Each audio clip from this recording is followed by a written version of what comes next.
سلام. شال داری؟ چی گپ پس برادرم؟ خیرتی. حال چی گپ است؟ 3 نفر جمع شدیم اینجا. اینجا کل گپ سر توپ است. این توپ از کیست؟ توپ از چیست؟ توپ از کجا آمده؟ به چی خاطر است؟ به چی خاطر است؟ دیگه ما شما سرزی گپ میزنیم. اول سرزی گپ میزنم معلومات بتم که توپ چی است. توپ یک برنامه و یا یک پادکست به سیستم خارجی دیگه که نو برآمده پادکست خاص یک برنامه فوتبالی است که مختص خالص گپای فوتبال است بدون فیلتر. درباره فوتبال گپ میزنیم، درباره تیم‌ها گپ میزنیم، درباره فوتبال افغانستان کمتم و درباره فوتبال جهان گپ میزنیم دیگه. در افغانستان ما شما هیچ مثل یک برنامه و یک پروگرام نداشتیم که تلویزیون چالان کنیم که وقتی خورد بودیم که ببینیم که اینی برنامه فوتبال است بیایی که سعی کنیم که چی میگه چی نمیگه. دایم در آخر خبرهای ساعت 6 یک برنامه ناق دیگه یا یک برنامه سیاسی در آخرش 5 دقیقه به ورزش که 1 دقیقه به فوتبال میرسید فلانه رو 2-0 برد خیر خلاص بیادر جمع میشد دیگه. ای توپا از این خاطر ما جور کردیم که جوانا بیان سهم بگیرن نظر بتن کمبوده که ما مثلا داشتیم اون اموره به بعض از جوانا تا جایی که مثلا عدد توان ماست رفع شوه دیگه. افغانستان هم کم از برازیل نیست. وقتی که ما خورترکی ما یاد ما در کوچهش فوتبال بود، توپ انداختگی بود، توپ پنچر، توپ چتل، هر رقم بود فوتبال میکنن جوانا دیگه. ما از او خاطر توپ جور کردیم دیگه. توپ از کیست؟ توپ از کل ما شماست بیاده از خود ماست، از کل ماست. خلاص دیگه. حال ما یک سوال از شما کنم. بهترین تیم در می سیزنه که فوتبالی که خلاص شد این امشب خلاص شد دیگه بهترین تیم جهان کدام تیمش؟ کدام تیم بود البته دیگه. از نظر که چشم دید خودم ما که امسال کل بازیاش دیدیم و نظر به تیمای دیگه مقایسه کردیم بارسلونا. چیزی که در تلویزیون کلا دید، چیزی که در طرفدارای فوتبال دید، اون قهرمان اروپا پی اس جی، قهرمان پرمیر لیگ در فاینال برد، کینگز اف یوروپ دیگه. ما موافق هستم که خود پی اس جی امشب آرسنال کل مسایی داشتیم نه؟ آرسنال برد.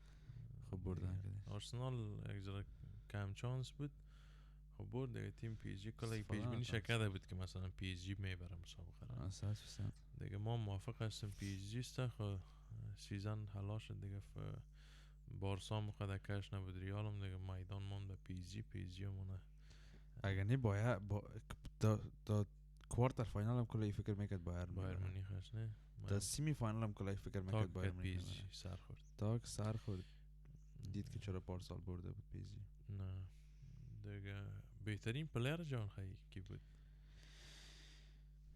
بهترین پلیر جان برا از نظر ما خود کامپلیت ترین پلیر فعلا فوتبال لامین یامال است و بهترینش هم است. دی سیزن بهترین فوتبالر است. چه فکر میکنی؟ والا من ریالیستم. لامین یامال هیچ خوشم نمیاد دیگه. تعصب یک زبانه، تعصب فوتبالی یک زبانه. ریالی همیشه تعصب داریم، تعصب اسمانده نمیشه. لامین یامال خوشم نمیاد دیگه. پلیرام فکر کنم تا جای خوب بود، مثلا هریکین بود، اون مثلا دمبله هم خوب بود، برابر سیزن پیشش نبود، خوب بود، بد نبود.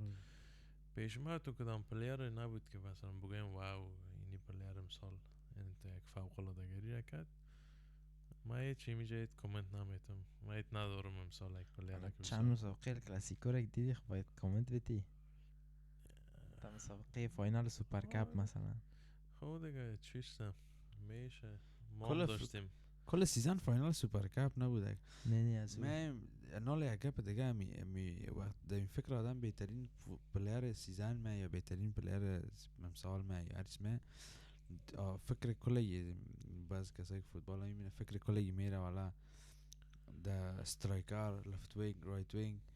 اگه میره آدم یک ذره کمک پیش سر به فکر کنه نال مثلا مدفیلدرهای هستن که وقت چیزیات رول نمیگیرن نه در میدان و مثلا گل نمیزنن که مثلا مردم ببینه، یا مثلا یک اسیست میکنن. بهترین امو بزرگترین وظیفه‌شان همو کنترل گیم است.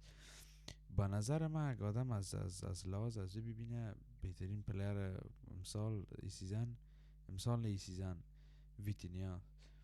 ولی اگه که آدم نظر به چی ببینه تاثیرگذاری در گیم مثلا به گیم پلیر یا چیزا، به نظر من کفرا. خب ما خودت نظر نداشتم، از خودت لامین یامال شد، از ما لامین یامال، از خودت برادر یک رقم جورای دو دونه کم جواب سی. داشتی. جورای کم سی. خب کفرا و ویتینیا. خب میایم چی را سوال میکنیم؟ از پوزیشن های فوتبال شروع میکنیم، از یک سر از امی سیزنه که کی در پوزیشن خود، یعنی در جای خود بهترین پلیر بود. خب میایم فقط نام بگوین باز بس شو میمونیم با نام جواب. خب گولکیپر رایا، خوان گارسیا، تیبو کورتوا. سنتر بک مرکز دفاع مرکزی ویلیام پاچو. دفاع مرکزی خیر از بارسا نگویی. خب سیزن از کی را بگویم؟ کوبارسی را بگویی. کوبارسی والا کارت سرخش خرابی کرده، یعنی کوبارسی را مثلا میگفتیم. دفاع سالیبا، ما جوره سالیبا، پالوش، گابریل به نظر من یکی از جواب بردیتن هم شب پاچو داد. به نظر من بهترین دفاع اینمی سیزن گابریل بود. مگم که تی پنالتی که مش کرد فکر نکنم از دفاعش کم نمیشه. فکر نکنم شیرینی را در دل آرسنالیا داشته باشه که بعد از 20 سال آمدن در فاینال چمپیونز لیگ. خب لفت بک دفاع چپ نونو مندس. کانسلو. ما موافق هستم، نونو مندس. دفاع راست رایت بک اشرف حکیمی. دفاع راست اشرف حکیمی. ما موافق هستم اشرف حکیمی. دیگه بهترین مرکز عمومی، بهترین مرکز دنیا ویتینیا. پدری. برونو فرناندز. دیگه بهترین استرایکر اینمی سیزن که تیر شد، گلزن، بهترین گلزن هریکین. کلیان امباپه. دیگه بهترین فاروارد چپ لفت وینگ در فوتبال رافینیا. اگرچه رایت وینگ از خوی سیزن که لفت وینگ بازی کرد رافینیا. ویچه کبارسکیلیا. دیگه به نظر من وینیسیوس جونیور. بهترین امی بال با گفته اصطلاح افغانی بال راست رایت وینگر. رایت وینگ دیزیقی دوه. بهترین فوتبالر دنیا لامین یامال. به نظر من مایکل اولیش خوب پلیر است. بایر مونیخ سرشانهای خود آورد تا یک جای دیگه، بد پلیر نیست. به نظرتان بهترین منیجر یا کوچ فوتبال، مربی لویز انریکه. مثال کی موفق ترینش کی بود؟ لویز انریکه. اگرچه در فارمرز لیگ بود خود کت چمپیونز لیگ خود لویز انریکه. ما موافق هستم دیگه. لویز انریکه بخاطر که چمپیونز لیگ بود دیگه، فکر کو که مو تاپ منیجرها و تاپ تیم‌ها و اینم آدم است. دینه بارساس که سالا چمپیونز لیگ برد رئیس. هم یک ویدیوش نیست نه که دیگه از آرسنال که میبره. آرسنال بردیم پارسال بود فاینال رفتیم، یا انتر میلان در فاینال بردیم که ازش مصاحبه کرد، باز گفت لیگ فارمرز، باز خندام کرد بارسا خنده کرد. دیگه برای امروز نمک بس است به برنامه اول. دیگه معرفی کردیم توپ چی است، بهترین تیم جهان، نظریات خدا گفتیم، بهترین پلیر جهان.